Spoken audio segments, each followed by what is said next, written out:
দর্শক, আপনাদের আমন্ত্রণ জানাচ্ছি আজকের চট্টগ্রামে। আর শুরুতেই শিরোনাম। চট্টগ্রামে ভোটের মাঠে বড় চমক, এলডিপির ঘাঁটিতে অলিপুত্রের পরাজয়। দুই বিদ্রোহী প্রার্থী আর নিজের দলের একাংশের বিরোধিতাও আটকাতে পারেনি বিএনপি প্রার্থীকে।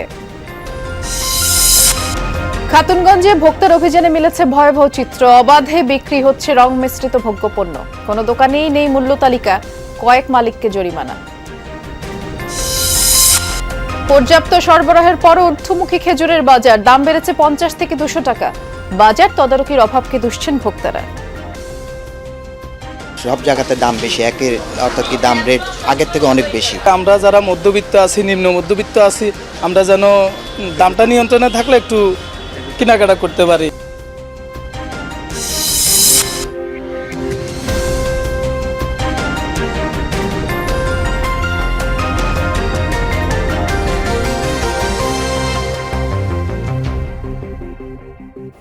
শিরোনামগুলো শুনছিলেন, নুসরাত বৃষ্টি আপনাদের সাথে আছি। চট্টগ্রামে ভোটের মাঠে বড় চমক, এলডিপির ঘাঁটিতে বিএনপির জয়। চট্টগ্রাম 14 আসনের ফল সব হিসাব পাল্টে দিয়েছে। অলিপুত্রকে হারিয়ে বিএনপি প্রার্থী জসিমউদ্দিন আহমেদের চমকের খবর এখন সবার মুখে মুখে। অভাবনীয় এই জয় নিয়ে নানামুখী বিশ্লেষণও চলছে। প্রায় 2 যুগ পর বিএনপির বিজয়ী প্রার্থীকে ঘিরে দলীয় নেতাকর্মীদের উচ্ছ্বাস। চন্দনাইশ সাতকানিয়া আংশিক এলাকা নিয়ে গঠিত চট্টগ্রাম 14 আসনে প্রথমবার ধানের শীষের প্রার্থী হয়েই চমক দেখান জসিমউদ্দিন আহমেদ। দলের দুজন বিদ্রোহী প্রার্থী উপজেলা বিএনপির একাংশের বিরোধিতাও দমাতে পারেনি তাকে। এই বিজয় শুধু আমার একার নয়, এটি চট্টগ্রাম 14 সংসদীয় আসনের সর্বস্তরের জনগণের বিজয়। চন্দনাইশ মূলত এলডিপির চেয়ারম্যান অবসরপ্রাপ্ত কর্নেল অলি আহমেদের ঘাঁটি হিসেবে পরিচিত ছিল দীর্ঘদিন। 6 বার সংসদ সদস্য এবং একাধিকবার মন্ত্রী ছিলেন। এবার নিজে প্রার্থী না হয়ে তার ছেলে ওমর ফারুককে 11 দলীয় জোটের প্রার্থী করলেও দিনরাত মাঠে ছিলেন অলি আহমদ। কিন্তু ধানের শীষের প্রার্থীর কাছে হার চট্টগ্রামে বেশ আলোচিত হচ্ছে। বয়স শেষার এসে আমার মনে হয় উনি রাজনৈতিকভাবে তার এই পতনটা হলো, এটা ওনার বিভিন্ন রাজনৈতিক আচরণের কারণে হয়েছে। এটা চন্দনেশের মানুষ মানে ধানের শীষের পক্ষে। এলডিপির দুর্গে নবীন প্রার্থী দিয়েও বিএনপির অভাবনীয় জয় নিয়ে চলছে নানামুখী বিশ্লেষণ। আমি বলেছি, আপনারা বেঈমানকে শিক্ষা দেন। আপনারা জিয়ার আদর্শের সাথে এই যে প্রতারণা করে নিজের ছেলেকে এমপি বানানোর যে ষড়যন্ত্র, এটা রুখে দাঁড়ান। তিনি 11 দলীয় জোট, যেটি জামাতের নেতৃত্বে সম্প্রতি ফর্ম করেছে, সেখানে সংযুক্ত হওয়াটাকে স্থানীয় অনেক মানুষ এটাকে নেতিবাচকভাবে মনে করেছেন। এছাড়াও জসিমউদ্দিন আহমেদ, যিনি নির্বাচিত সাংসদ, ওনার ব্যক্তিগত কিছু ক্যারিশমাও রয়েছে। একদিন পর ভিডিও বার্তায় ফলাফল নিয়ে মতামত জানান এলডিপি সভাপতি। আমরা পরাজিত হই নাই। মুক্তিযোদ্ধা কখনো পরাজিত হয় না, মুক্তিযোদ্ধার সন্তান কখনো পরাজিত হয় না। জোবায়েত ইবনে শাহাদাত, যমুনা নিউজ, চট্টগ্রাম। এবারের নির্বাচন সুষ্ঠু হয়েছে বললেও ভেতরে সূক্ষ্ম পরিকল্পনা বাস্তবায়িত হয়েছে, তবে তা জনগণ আঁচ করতে পারেনি বলে মন্তব্য করলেন এলডিপির চেয়ারম্যান অবসরপ্রাপ্ত কর্নেল অলি আহমেদ। সকালে এলডিপির কার্যালয়ে তিনি বলেন, আওয়ামী লীগের সময় বিনা ভোটে নির্বাচন হয়েছে, অস্ত্র ব্যবহার হয়েছে, তবে এবার জনগণ দেশের সাথে বেইমানি করা হয়েছে। বিদেশি পরিকল্পনা বাস্তবায়ন করার জন্য প্রধান উপদেষ্টা ডক্টর মোহাম্মদ ইউনূস এবং তার উপদেষ্টারা কাজ করেছে বলে এলডিপি চেয়ারম্যান অভিযোগ করে বললেন, প্রধান নির্বাচন কমিশনার সহ কমিশনের সকলেই শাস্তিযোগ্য অপরাধ করেছে। আওয়ামী লীগের সময় বিনা ভোটে নির্বাচন হয়েছে, অস্ত্র ব্যবহার হয়েছে। এবার কিন্তু তারা এমন ভাবে হাবভাব করেছে যে নির্বাচন খুব সুষ্ঠু, অবাধ এবং নিরপেক্ষ হচ্ছে। বিদেশের পরিকল্পনা বাস্তবায়ন করার জন্য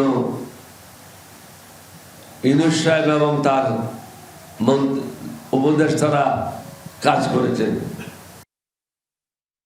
এবারে আমরা একটা নির্বাচন পরবর্তী পরিস্থিতির খবর জানতে চাই। আমরা কক্সবাজার থেকে ঘুরে আসবো। সহকর্মী এহসান আল কুতুবি অপেক্ষা করছেন আমাদের জন্য। এহসান, নির্বাচন তো শেষ এবং এর আগে যখন প্রার্থীরা প্রচারণা চালিয়েছে বেশ কিছু প্রতিশ্রুতি তো দিয়েছে, যেটি আসলে ভোটারদেরকে আকৃষ্ট করেছে। এখন ভোটাররা তাদের জনপ্রতিনিধিও নির্বাচিত করেছেন। কি বলছেন নবনির্বাচিত সংসদ সদস্যদের কাছে এই কক্সবাজার এলাকার যে ভোটাররা আছে, তাদের প্রত্যাশা কি?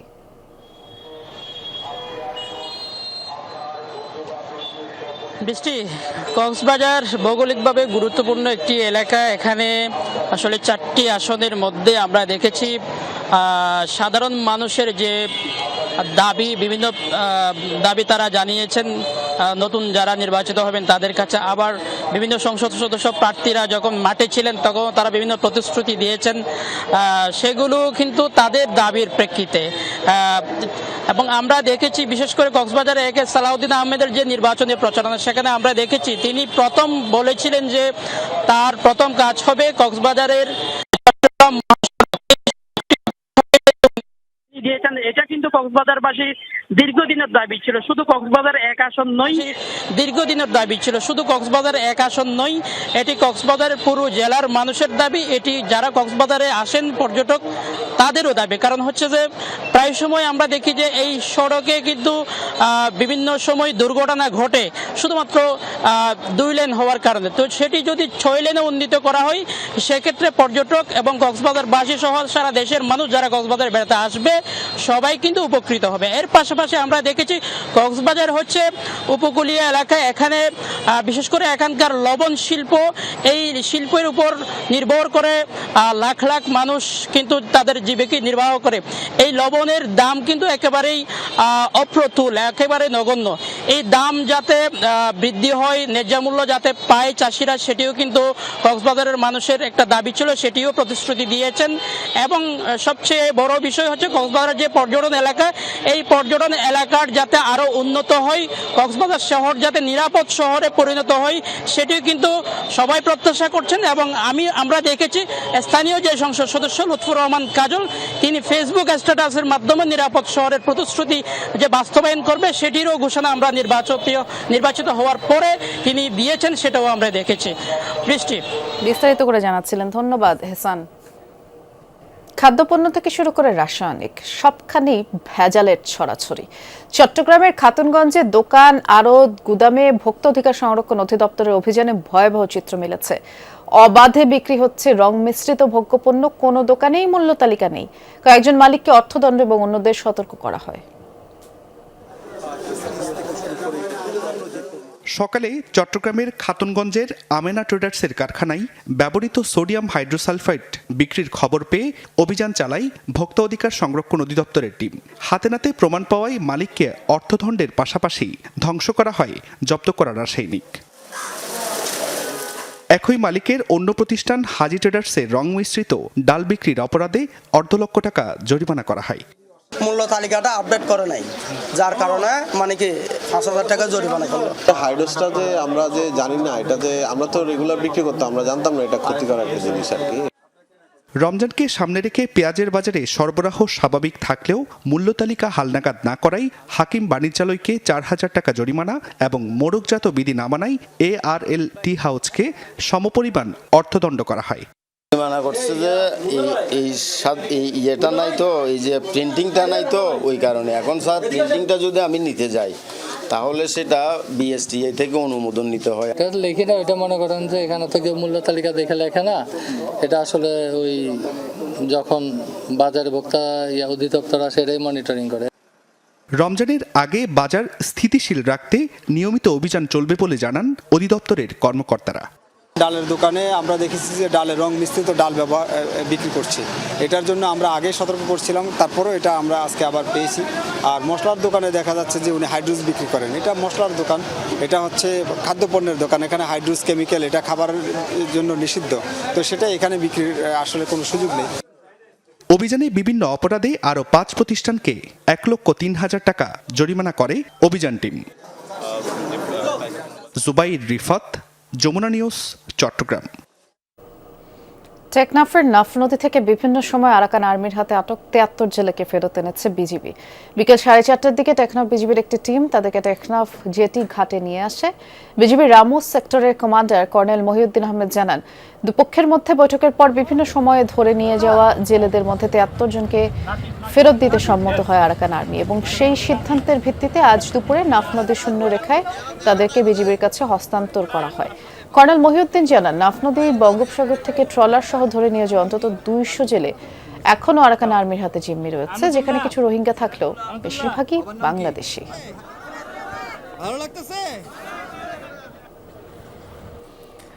মালয়েশিয়ায় পাচারের জন্য বন্দী করে রাখা 15 জন নারী, পুরুষ এবং শিশুকে উদ্ধার করেছে কোস্টগার্ড। টেকনাফের বাহারছড়ায় কোস্টগার্ড এবং র্যাব যৌথ অভিযান চালিয়ে তাদেরকে উদ্ধার করে।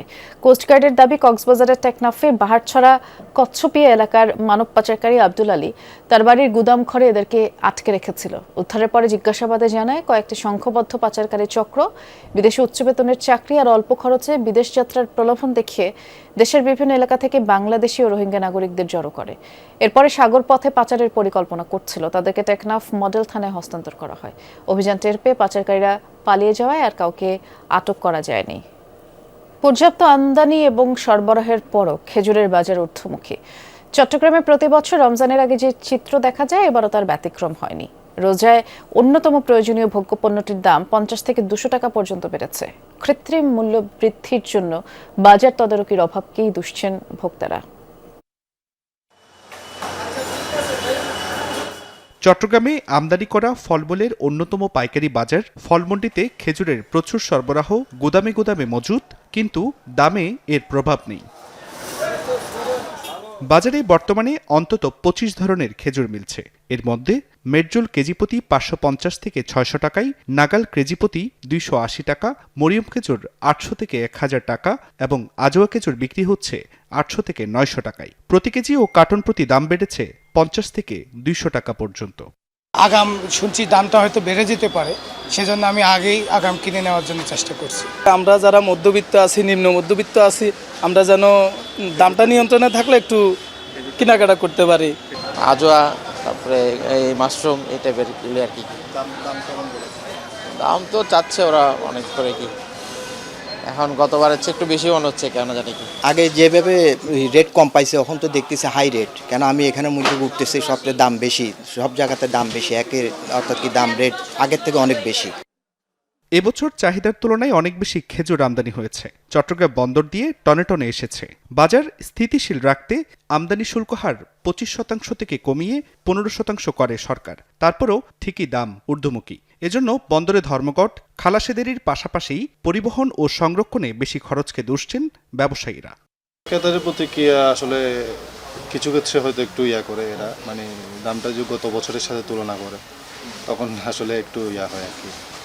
এমনি মোটামুটি নর্মাল।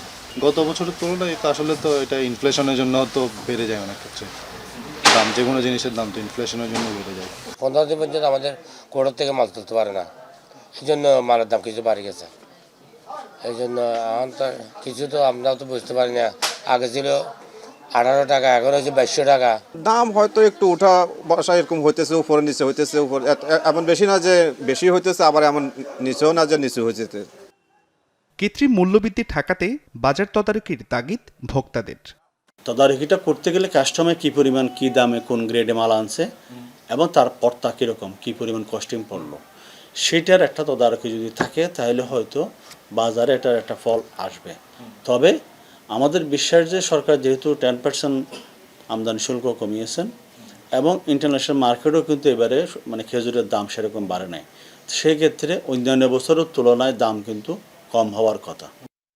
সারা বছর খেজুরের যে চাহিদা, শুধু রমজানে একপাশেই তার চেয়ে বেশি চাহিদা থাকে। এই সুযোগটাই নেই অসাধু ব্যবসায়ীরা। জোবাইর রিফাত, যমুনা নিউজ, চট্টগ্রাম। রমজানের আগে বন্দরের বাজার পরিস্থিতি কি সেটি জানবার চেষ্টা করব। বন্দরনগরী থেকে ঘুরে আসবো। সহকর্মী শহীদুল সুমন অপেক্ষা করছেন আমাদের জন্য। সুমন, প্রতি বছর খেজুরের বাজারের যে অবস্থা দেখি, এবারও তো আসলে ভিন্ন চিত্র নয়, একই অবস্থা, দাম ঊর্ধ্বমুখী। অন্যান্য যে সকল পণ্য সামগ্রী আছে যেগুলো আসলে রমজানে মানুষ বেশি কিনে থাকে, সেগুলোর দাম কেমন দেখছেন?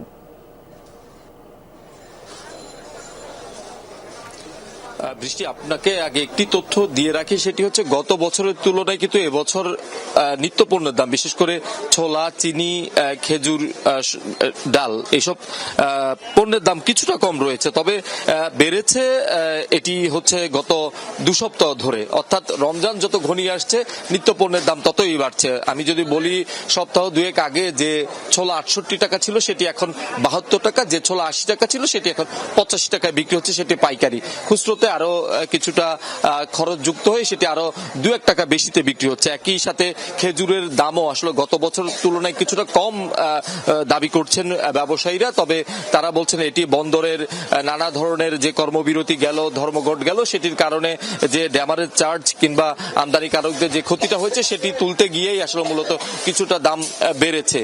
আমি যদি নিত্যপণ্যের বাইরে গিয়ে কিছুটা কাঁচা বাজারের দিকে যাই, অর্থাৎ কাঁচা সবজি কিংবা অন্যান্য পণ্যের দিকে যাই, সেক্ষেত্রে লেবু, ধনিয়া পাতা, কাঁচা মরিচ সহ অন্যান্য যে সবজির দাম সেটি কিন্তু আগের চেয়ে বেশ কয়েক গুণ দাম বেড়েছে। তবে আমরা দেখছি যে ভোক্তা অধিকার সংরক্ষণ অধিদপ্তরে যারা কর্মকর্তারা রয়েছেন তারা কিন্তু অভিযান চালাচ্ছেন গত কয়েকদিন ধরে, তবে সেটিও আসলে একেবারেই পর্যাপ্ত নয়। খুচরা বাজারে আসলে তারা আসলে আমদানিকারকদের দোষ দেয়, সেক্ষেত্রে আমদানিকারকদের কাছে কিংবা পাইকারদের কাছে গেলে তারা আবার খুচরা ব্যবসায়ীদের দোষ দেয়। অর্থাৎ এই যে দোষারোপের যে কালচার, সেখানে গিয়েই আসলে যারা সাধারণ ভোক্তারা রয়েছেন তারা কিছুটা ক্ষতিগ্রস্ত হচ্ছেন। আমরা দেখছি যে রমজান যত ঘনিয়ে আসছে, সাধারণ মানুষের যেমন চাহিদা বাড়ছে, তারা বাজারে আসছে, একই সাথে কিন্তু পাল্লা দিয়ে নিত্যপণ্যের দামও কিন্তু বাড়ছে। বিশেষ করে ছোলা, খেজুর, চিনি এসবের দাম কিন্তু গত 2 সপ্তাহের তুলনায় এই সপ্তাহে এসে কিছুটা বেড়েছে।